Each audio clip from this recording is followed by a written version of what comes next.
And good morning, good afternoon, good evening. Welcome back to our sixth and final edition of this week's session for the World Unity Week. We're talking about core self, the core self, and in terms of holding this as really the origin. It's the alpha out of the omega. It's the beginning stage. It's the individual's responsibility and right that leads to peace, unity, and all human rights, in my opinion. And so today is a special day. I've invited back all of the people that I've been interviewing and talking about this concept of how does this core self, the sense of the inside of me, the original self of me, the created endowment of my creator in terms of who I am as a spiritual being, maybe as a human being, and how does that play out? How does it play out for them? They've shared their personal stories over the last 5 days. They've shared stories about some of their clients from a confidential standpoint of how it's potentially or actually did support them.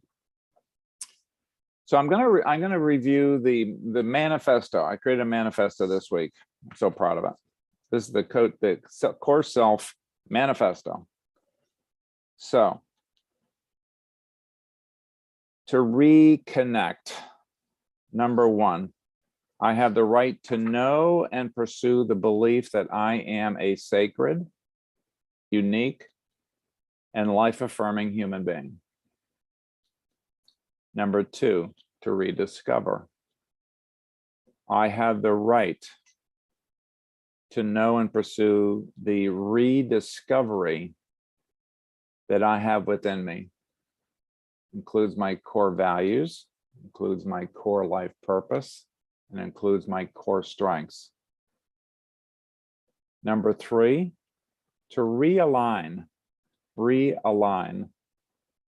I have the right to know and pursue the actions that when I am aligned with my true core self, I am a fulfilled, happy, and productive human being. Is this cool stuff or what? Number four, reaffirm. I have the right to know and release all externally driven influences that had me believe I am someone other than who my creator designed me to be.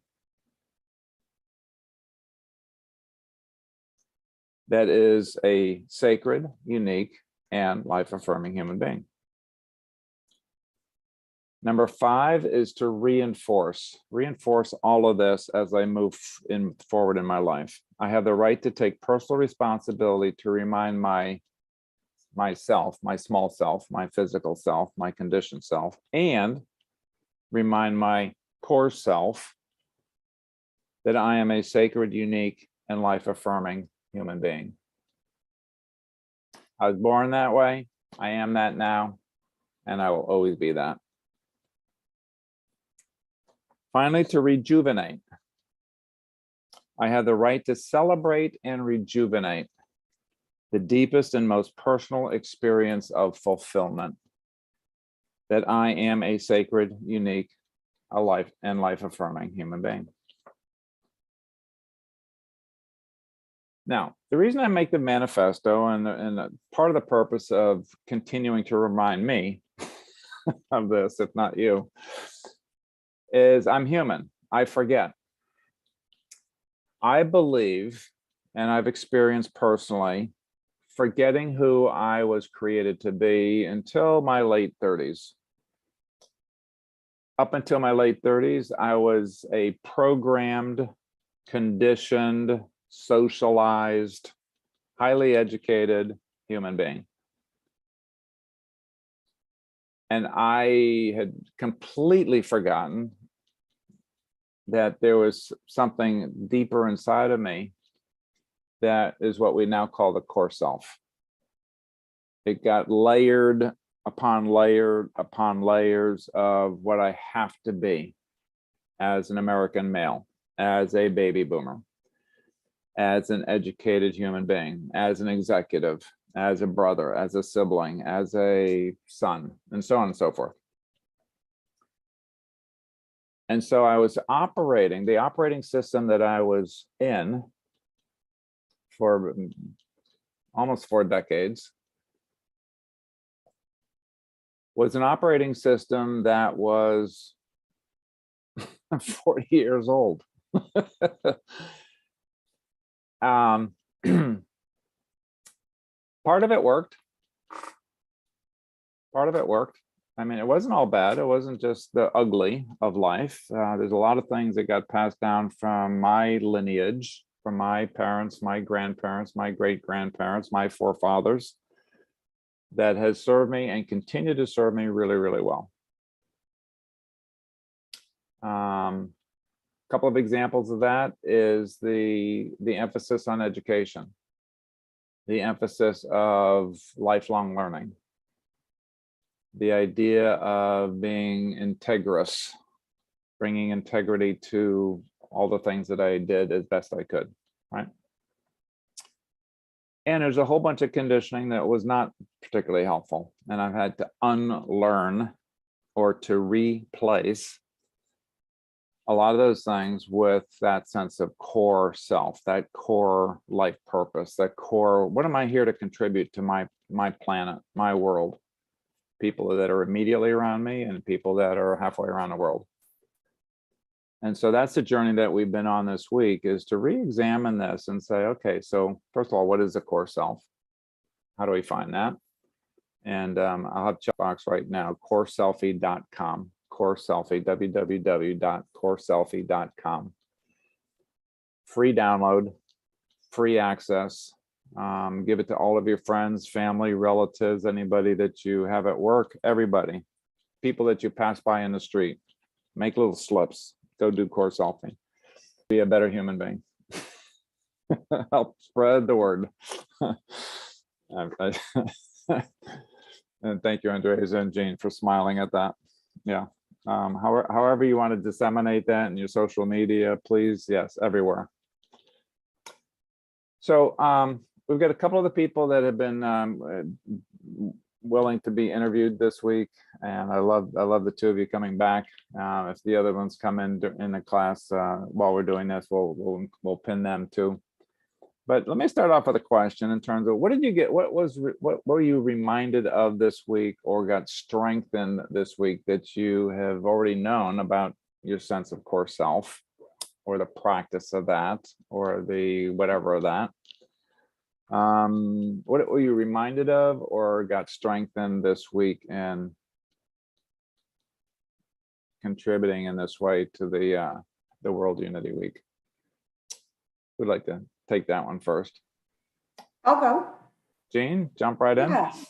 So for me, what got reinforced was and I talked about this a lot on my interview, was the importance of once we find out who we are, who that core self is aligning our actions, our decisions with that, using that as a measuring stick for if I have a few different choices or directions in front of me, which one feels most aligned with my core values, my core strengths, and my life purpose.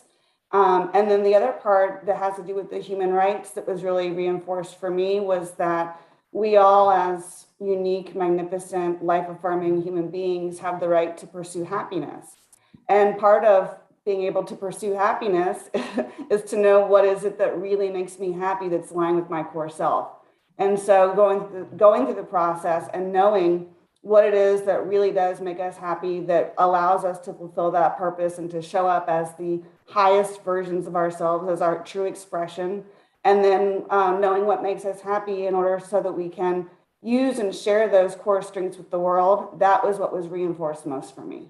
Fabulous. Fabulous. Thank you for that. Andrea, same question. What got reminded or strengthened? You know, for me, in addition to everything that Jean said, it was more confirmation of I'm on the right path, and this is really where I'm supposed to be. And as I continue to invest in myself, invest the time in doing this, more people will benefit. The more I work on me, the more I can shine my internal light to the world. Love that. Love that. And I hold the belief that I am connected. I personally, Peter Redding, am connected to 7.5 billion people, ethereally, energetically, mystically, Acacious recordsly. I can't describe how or why that, but I get a deep sense of that. And what was strengthened for me this week was the more that I am honoring that sense of core self, that if you want to call that the divine spark within me, then that gets transmitted. And again, I can't describe how or why, but it gets not transposed, but transmitted to all the beings of the planet. And maybe it comes through as intuition for them. Maybe it's like, maybe it's a new idea. Maybe it's something. Maybe I can stand up to the bully. Maybe I can stand up to, someone that's dismissing me. Wait a minute. Whoa. My birthright is to not have to put up with this. My birthright is that I am a valuable member of humanity. And I'm going to start treating myself that way. Is that going to end, bring world peace tomorrow? God, I hope so. I would love that. But it's my way of contributing to that. The opposite, I think, is also true. And I am not being true to myself. And I am angry. I am not happy. I'm not feeling fulfilled. I'm feeling stressed. I'm feeling all kinds. First of all, it's not healthy, physically healthy. But secondly, then that's what I'm transmitting. And I don't want to be doing that.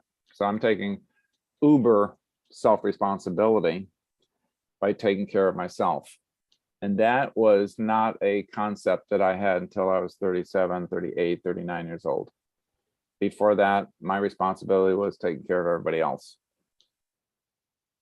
So me time was a new concept at 40. What do you mean me time? What the hell does that mean? It's like taking care of yourself. No. I'm here. I'm healthy enough. I can take care of everybody else around me. People that work for me or with me at work, my neighbors, my siblings, my parents. So let's dig into this, the concept of, okay, let's talk about peace. Number one, peace, world peace.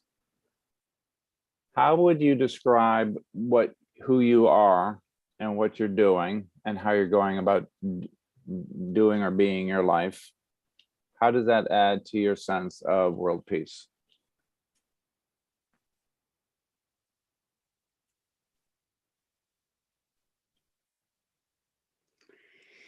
I think that I agree with everything that you said, because that's how I see it too. If I want to see change outside of me, I have to be the change. And so that's what when I look at my circumstances and I tap into my less than magnificent self, I begin to see everything that's wrong with it. And then I quickly am reminded of, okay, if I'm not liking what I'm seeing, then I need to go inward and fix me or change what I am putting out so that I can see that. Another way that I look at it is, if I continue to observe things that I don't like, for instance, chaos to me is the opposite of peace. If I continue to observe chaos, then I am connecting to that and I'm going to strengthen it. So to me, the way that I contribute to peace, I start with me. If I want to see it, then I have to go and hear and transmit that. And I have honestly observed, because I do a lot of observation of myself and what's going on around me. I have observed that when I am truly vibrating with my magnificent core values, I encounter people like that. Yeah. Yeah. And the opposite is also very true. So that's what I use to monitor. Okay, if I'm aligning with people, whether they are like that, and I truly believe that I'm just like you said, whatever I do here, I'm connected to everyone and I am influencing everyone in this planet. And I even believe including the animals and plants and everything. Mm-hmm. So my contribution to peace is to continue to go inward, and the more that I can tap into my higher self, my magnificent my core self, the more I tap into my core self and operate from that, the more I emit and transmit peace to all. Beautiful. Yeah, and thank you for including the rest of the planet in terms of fauna and the flora, our oceans, right, our air. It's all connected. Yeah, and that's not it's not a new concept. It's been around from every indigenous person and tribe from immortal times. Yeah.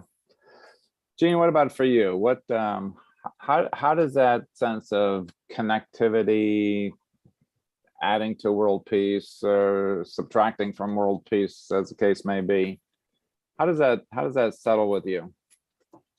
Yeah, so first off, I love what Andresa said. When I notice, for her, the opposite of peace is chaos. And when I'm noticing chaos, I'm adding to that. I'm giving energy to that. And that reminds me of one of my favorite quotes from the late, great Wayne Dyer, who said, when you change the way you look at things, the things you look at change. And so thank you, Andresa, for reinforcing that for me. And then, so for me, I've worked with hundreds of clients, as you know, Peter. And so for me, I believe my life purpose, I know my life purpose to be that I'm here to help to raise the world's collective vibration. And so I am able to do that when I connect each and every one of those clients with their core self, and they are pursuing their dreams, and they are going into careers that allow them to shine, and they are showing up in life full of all of their most magnificent selves. It's like a drop of water in the ocean. It has that ripple effect. And so that's kind of how I see what I do, as far as, allowing people to really shine, share their strengths with the world, to be the fullest expression of who they are, of their magnificence and their life-affirmingness, if you will. I think that's how I personally can contribute through what I can give back to others to help to create world peace. Love it, love it, love it, love it. On a more individual level, one of the things that I've noticed about myself and my clients and my students is that when I start, I'll put this in an I statement. When I become a better human being, a better core self, I can't limit it to just coaching. I can't limit it to just my primary relationship. I can't just limit it to my sibling relationships and so on. It's kind of like ubiquitous. It's in all the different branches of my life, right? I become a better educator. I become a better coach. I become a better. Have you noticed that about yourself? And if so, if there's a particular example of, as I was thinking I was working on this part of my life, and then, this other thing kind of all by itself, quote unquote, also got better or improved or happier or more fulfilled. Any kind of little story that you have around that perhaps from you or one of your clients, and if it's, again, just keep it confidential so that we don't know who you're talking about. Yeah. So, I mean, for me, when I started doing this work with you and with Coach for Life Institute 7 years ago, when I really I had quit my corporate job and I had gone on this amazing journey of becoming a coach, and I had no idea how, when, where, what it was going to look like, none. And so I started doing this work for myself. And so when I went through the CoreSELFie process, my relationships with my parents improved, my relationships with my coworkers as I was leaving my job improved. And then all of a sudden, like all these opportunities started showing up. And then I was asked to collaborate and actually get to do coaching on a really grand scale. And then these other opportunities started showing up. And so my life started to manifest for me, or to bring to me all of these opportunities to allow me to continue to be the fullest expression of myself, all the way up to where I actually now get to be a faculty member with Coach for Life. I would have never thought in a million years, 7 years ago, that would even have been in the cards for me. And so that's just one small example. Actually, it's a big example. It is a very big example. Yeah. I love the way it shows up on your face and your energy. Thank you. Me too. Yeah. Andresa? Yes, 100%. Like I said, I noticed that when I am 100%, well, at 100%, we're humans. I remember always in my coaching calls saying, I just want to be majesty 100% of the time. And my coach would say, but Andresa, we are on earth. And you are still having a human experience. So I noticed for myself that, yes, I am able to, there was a big judgmental voice inside of me. It was really very, very strong. And so when I began this work, I started to be more aware of it and notice it more and tone it down. And so the more I tone it down, the better my experience is with everyone around me, my family. I am able to have more understanding for people when they are in their less than magnificent self. I am able to have true and pure compassion for them when I tap into my core self. I feel like, just like she said, opportunities open. It just, when I really go inward and I do the work, things just appear. I like to say, it just falls on my lap, literally out of the blue. Like Cello contacting me, hey, Andresa, is like, oh, see, continued that this is, then I go to myself and I say, it's valuable. This is very valuable work. And that's where I notice that it becomes diligent work versus hard. I don't have to make things happen.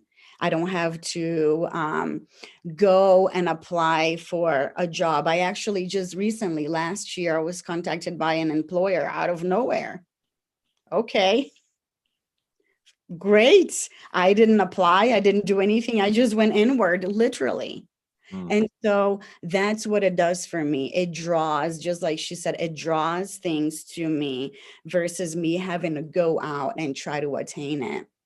And even in my my relationships have definitely improved. I have realigned with other people when I began to do this work. So Wow. Yeah, I mean, again, the concept of a law of attraction, I attract that which I am. I attract that which I vibrate. It's like a magnet, right? Like, you get the polarities right, and then it just, yeah.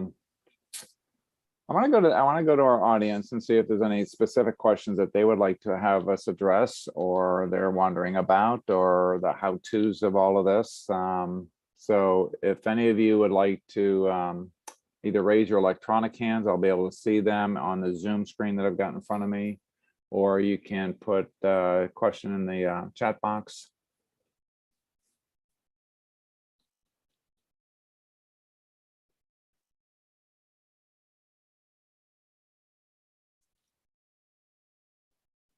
Not seeing anybody immediately. Oh, there's iPhone. Yes, iPhone. Is that Ida? Yes. Hello, Peter. Hello, everyone. Hello. Thank you. I'm just so blessed, and I want to share that, when I received the email and I participate in maybe 4 of the days of this event, I felt so blessed with everything that was shared, with all the people that were there. And one thing that I noticed, or I remember that, that struck me, is the fact that you said, or someone said, that people have to be ready to do the core self. You can't bring people to it. You have to be, you have to be at a certain moment in your life where it calls you to. You see what I mean? Because for me, Yeah. for example, being in your class last year, I thought I was going to get from coaching lessons so that I'm able to coach people, but I went there and I was be able to heal myself personally by doing the self-discovery process, and I'm really thankful for that. And yes, the main thing is just that people around me, I think I don't have to force them to do it, and they just have to be ready. Yeah, it's every person time. Thank you for that. Thank you, Ida. Yeah, I want to really emphasize this. Yeah, I mean, I jokingly say, take slips of paper or cards and pass them out at the grocery store or something. But the truth is, and Ida is bang on here as far as I'm concerned, is that this happens when somebody's ready to have it happen. If someone would have given me a card, go do CoreSELFie at the grocery store when I was 27, I would have thrown it away abruptly. It's like, what is this? I'm busy, for crying out loud. Can't you see I'm busy? So I think people want to seek this, and they have an inner calling. It's like life's really not working. I need to do something. And a lot of that takes place at midlife crisis, is the way we identify it here in the US, the midlife crisis. And typically 35 to 45. I've done everything I'm supposed to do. I got my university degree. I'm being a good mom or a good dad. I'm a good worker, but there's still something missing inside of me. So there's that hollow feeling that wants to be satiated, that wants to be filled. And so they're not living a fulfilled life. They may be living a comfortable life in terms of house and education and cars and having enough food to eat and those kinds of things, but there's still something missing. And until an individual takes that, we call it inner journey, or a quest for an inner journey, they typically don't end up on the radar. And I think you don't have to be going through midlife crisis to get there anymore. I mean, I had to be really dire straits. When I was 37 years old, it was like, I can't take a break from work. There's too much to do. They count on me too much. I have too many people. I have too much responsibility. And while there's a part of me that loved that, it didn't allow for anything else in my lifetime. It just didn't. It crowded out any kind of idea of doing things for myself or going inward, or that was all oblivious. So what I is saying, I think I want to again reemphasize that when someone around you or yourself, if you're listening to this now, have that sense of emptiness inside, that there must be something more to life than the immediate this, whatever that this is for you, go to CoreSELFie.com. And it's a key to your future. It's a key to accessing something that you've forgotten about that's inside of you. And you're not dictated to, by the way. I don't think we mentioned that during the course of the week. It's like, I don't tell you who you are. The coaches that I train don't tell people who they are. They lead them through a process so that they can figure it out for themselves. And what they end up with is the individuals, the clients in the coach's case, or a friend of yours, they'll end up with their own words. They'll end up with 100% something that is unique to them. So yeah, when they're ready, it's fantastic. Yeah. And Peter Cello has asked me to read. Margaret had a question in the chat box. Do you want to read that out loud for us then, Jane? Sure, yeah. So Margaret says, authenticity can be tough for many in a world that makes so much noise around expectations and conformity. Would love to hear all three coaches address that issue. Beautiful. Yeah. Yeah, please conform. If you don't look like me, then try to look like me. If you don't look like the latest movie star, then here, we got a hairstylist and makeup people and plastic surgeons that can help you do that. Who wants to take that one on first? I'll go, because it was a big struggle for me, honestly, my whole life, trying to conform. And I remember thinking, but what is wrong with me? Yeah. Honestly, why am I so different? Why can't I just be like everyone else? And the more I try to please everyone, the more I don't. And then I have this feeling inside of me that now I recognize it means resentment, but I couldn't understand. So there was a lot of conflict. I didn't like myself because I just couldn't conform. And so what this process of self-discovery did for me, it was truly, it freed me. It freed me to be who I truly am. And it's just uncovering the layers. There's so many layers of conditioning, and it takes time. It really does take time and dedication to be with yourself and allow yourself to go through this at your own pace. That's what I had to do for myself, and I still do. Deep compassion. I applied deep compassion for myself. Andresa, it's okay. We are doing it. Even if it's, a nano drop, but it adds up. And you just continue to do it. And the more I do it, the more I love myself. And when I don't please others, I am okay with it. Whereas before I would experience, it was awful. It's a lot of self-hatred for not being able to do what others, even though I would try and fail miserably. And so my encouragement is love yourself, be patient, and one step at a time, one breath at a time.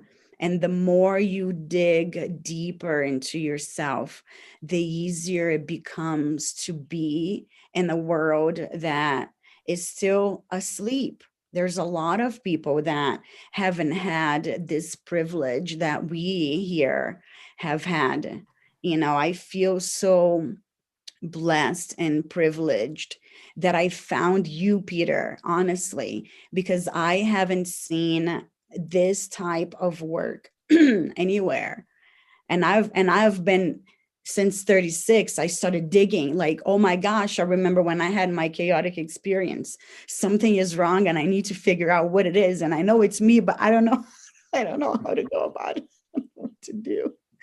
And when I discovered this magnificent, I love you so deeply, Peter, for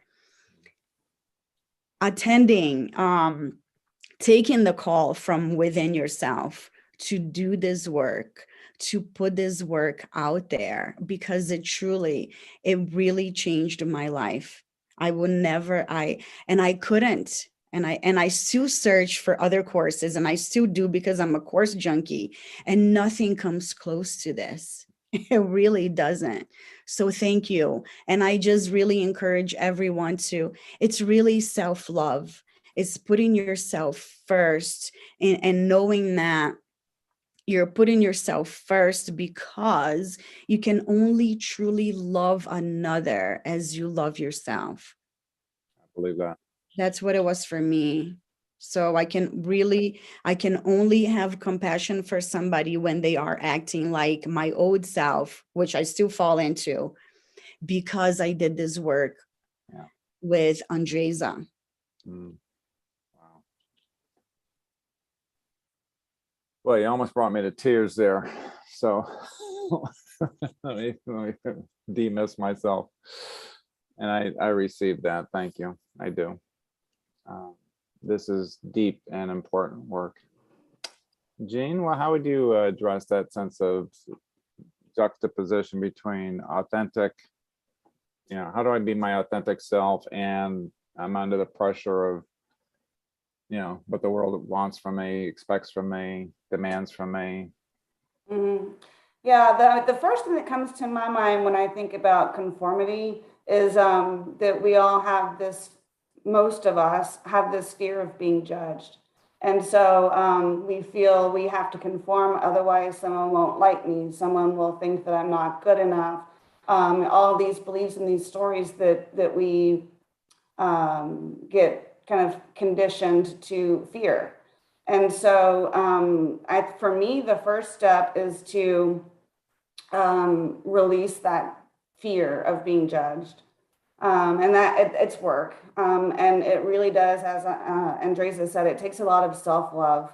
It really takes a person to know themselves before they can get to a point where they can release the fear of being judged, of not conforming. So that's the main thing that comes to my mind as far as conformity goes. Yeah. And so how did you overcome that? What's the antidote to that? Yeah. Well, step one is CoreSELFie. That was step one. Because when we don't truly know who we are, the next thing to do is to do what somebody else does. Oh, well, they seem to be happy, I'm going to go do what they do. Or they have all these things, this stuff that I want, so I'm going to go do what they did. Right? Or they've gone through this, and I see it all the time in social media and things like this. People selling their programs, and for invest in my program and I can get you high-paying clients, and do this the way that I do it, and you'll get the results that I got. And so, for me, it really was just knowing and trusting that when I show up authentically, I am attracting those things that I know make me happy. Like Andresa said earlier too, it's not about I have to go do this the way somebody else did it to have what I want. Does that make sense? Totally. Yeah. I'll approach this from a little bit different perspective in terms of conformity versus authenticity. Conformity brings with it a sense of belonging, a sense of safety. And I think it happens from early childhood. I need to conform to mom and dad because they're the ones that are feeding me. They're the ones that are clothing me. They're the ones that are sheltering me. They're the ones that are keeping me safe. Now, that's not real rational at 1 year old or 2 years old or 3 years old. But at the same time, when I'm in that household, I am in an atmosphere of all kinds of belief systems. All right. So I grew up in a Catholic house. So I'm Catholic, or at least I was raised Catholic. I was born in an American household. So I grew up as an American, and all that's contained within that in terms of sense of freedom, a sense of righteousness, a sense of you can do anything you want with your life, etc. Not all of it bad, But nevertheless, there was a socialization that was taking place from early on. Then when I got into school, then there's all kinds of peer pressures. I want to be one of the cool guys. Well, I wasn't a cool guy. I wasn't an athlete. I wasn't a cheerleader. I struggled at school. I didn't particularly like school. So the faster I could get out of it, the better. But it didn't reduce the amount of pressures that I was taking in via movies, songs, advertising, television shows. We didn't have social media back then, but it was the same thing in terms of magazines that had advertisements of, here's what a good little Boy Scout looks like. And here's what he wears. And here's the kind of hobbies that he does. All part of my, again, not all bad, not all bad. The problem with that, and I attribute this worldwide to every human being that I've met or known, we haven't gone back and desensitized ourselves, taken all of those conditioning and programming and socializing and looked at it kind of piece by piece and say, do I still need to be afraid of the bully that I started at 14 now that I'm 34? Probably not. I'm 6 foot tall, I'm strong, I'm an ex-Marine. It's like, but part of those things are still within the cellular memory of my body until I do something with them, until I purge that somehow, until I do some release works. And again, this is deep, kinesiology kind of work that I'm talking about here.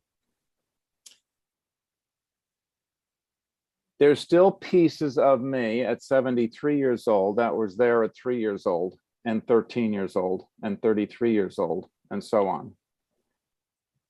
I think the work that Jean and Andres are talking about now in terms of that time spent with self is, what do I need to release? What do I need to unlearn? What do I need to replace that is healthier, that is more congruent with who I am? And so I don't have to be the football star. I don't have to be the smartest guy in a class. I don't have to be as athletic as somebody else, or as smart as somebody else, or as adept at somebody else, or as social as somebody else, or as successful as somebody else. I have to be true to me. And that was a new concept in my late 30s. Now, I can tell all of you that we're scaring the hell out of right now. It's like, oh my God, that's too much work. It is too much work initially. I shared this week already, like, God, please let me be oblivious again, right? It's just too damn hard.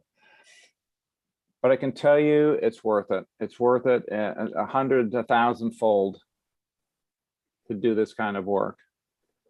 Be true to yourself, even if it's against your mother-in-law, even if it's against your own parents that say, we didn't raise you to be something other than a doctor. We didn't raise you to be something other than an engineer. And that's not just in India, by the way. And I do a lot of work in India. It's all over the world. All parents got the same handbook. Make sure your kids have a job. They're employable. That doesn't change. How you're employable, what you do with your life is your right, your birthright. I think a lot of enlightened parents that I talk to now, younger generation, saying, I am the steward of my child. I want to have them have the life that they're meant to have, that they were created to be. I never heard those words in my household for 20 years, didn't. You're going to be a businessman. You're going to run your business ethically. You're going to go to business school. You're going to get an education. You're going to get because I was done with school at high school. I was like, let me out of here. No. You're going to university. Okay, went to university. It's a continuing, because we have role models every day that's presented to us. I can't get away from it. I don't have stopped watching TV, I don't know, 25 years ago now, maybe 30 years ago. But it still creeps in on ads that I'm, get flashed by me when I'm looking at YouTube stuff. Like, oh, okay. So it's a continuous process, continuous learning. And here's something that I say to myself actually quite often, not every day, but probably once a week, is I am so happy with the way that I turned out. Peter, good job. Well done. I like you. I like hanging around out with you. It's okay to be just with me. Could have not have said that in my 20s. Had to be with somebody else, had to be doing something, had to be, productive, was my bottom line in that era. Now, I want to sit under a tree and contemplate my navel. And I'm really happy to do that. Yeah. Okay. Tanya was lost for words, was lost for words a little while ago, but apparently she's recovered from that. So Tanya's got, let me read it out. I love that, recovered from it.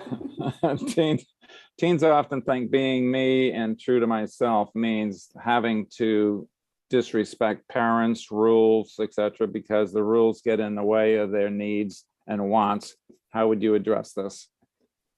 It's a great question. I'll send that, because you two are much closer to your teens than me. Mhm.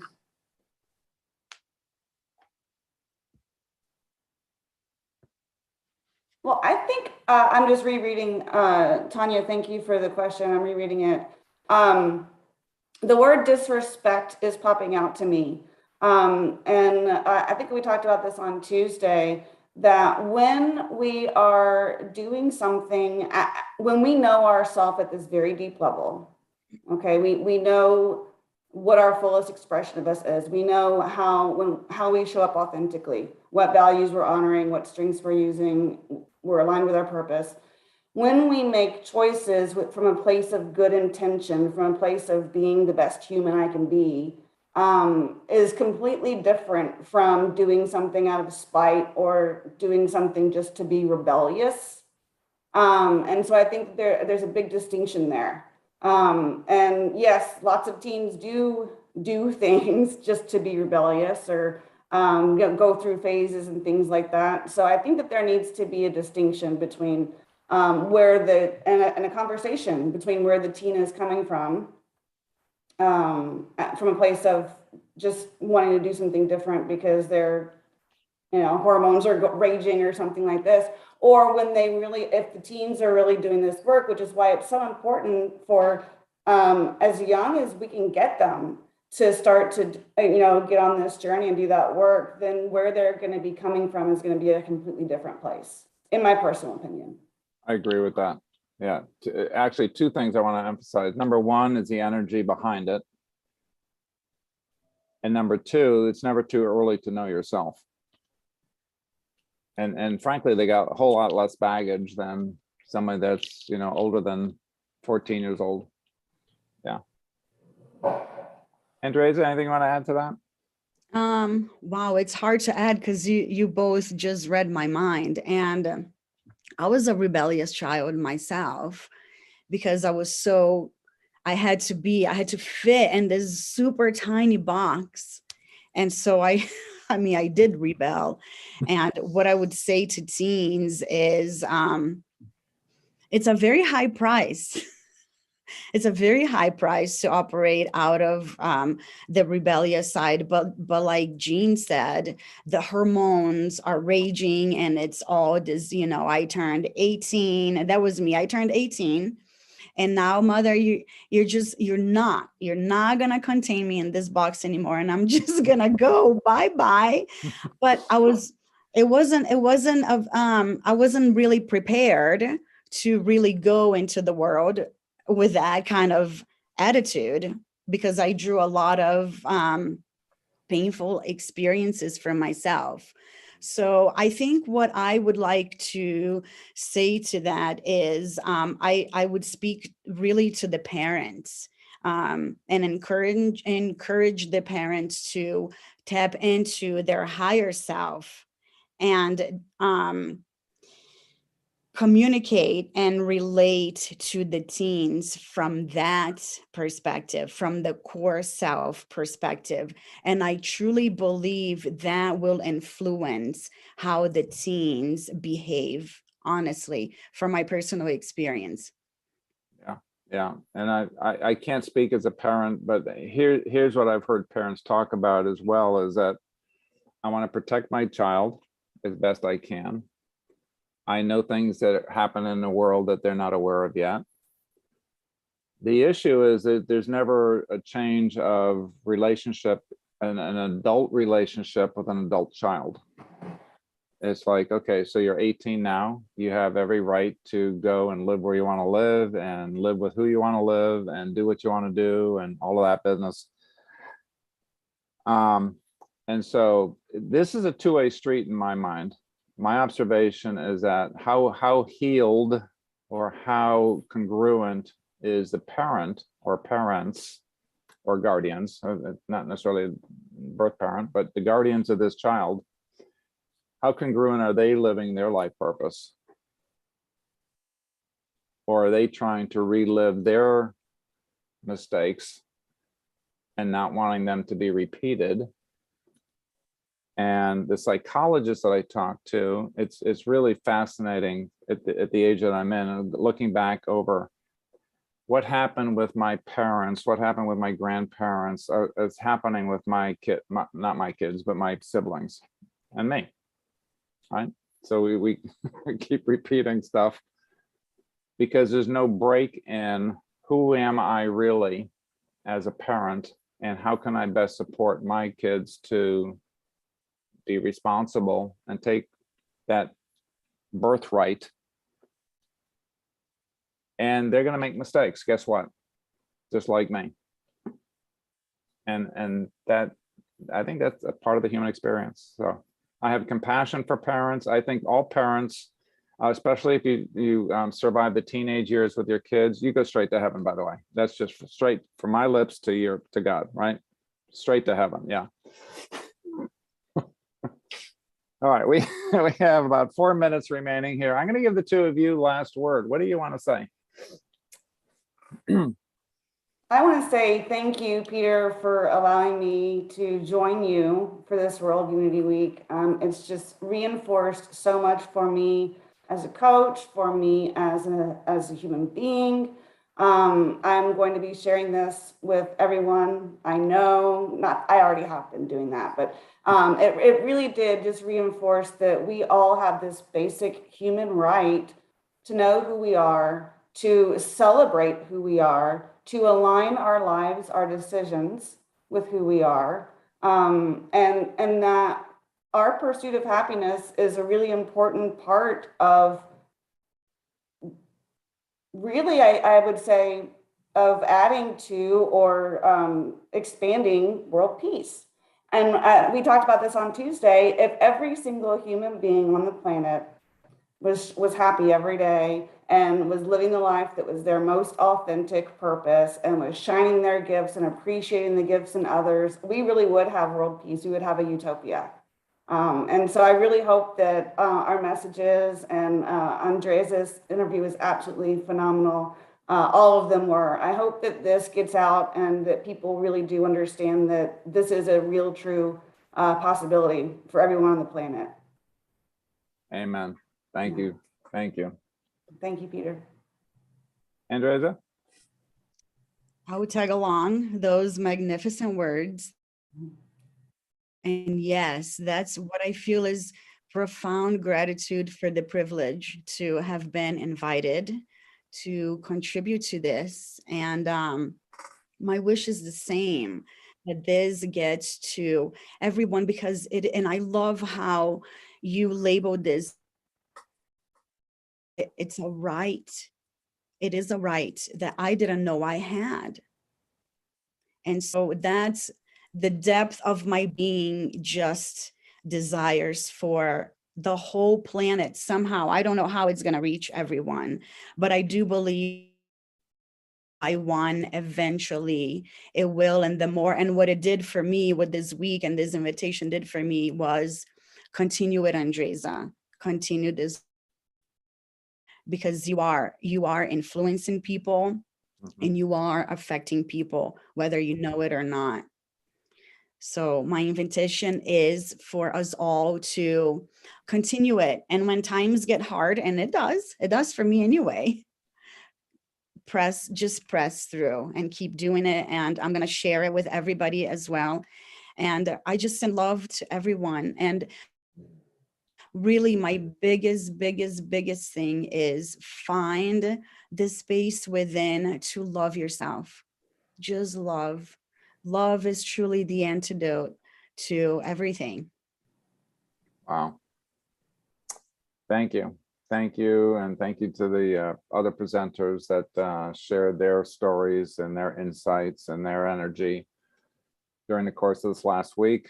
I want to give special thanks to Charles Betterton, who invited me into this this beautiful series back about a week and a half ago. So thank you, Charles. I love the work that you do on the planet to make it a better place, and this is a great example of that. So with that, I will say, God bless, namaste.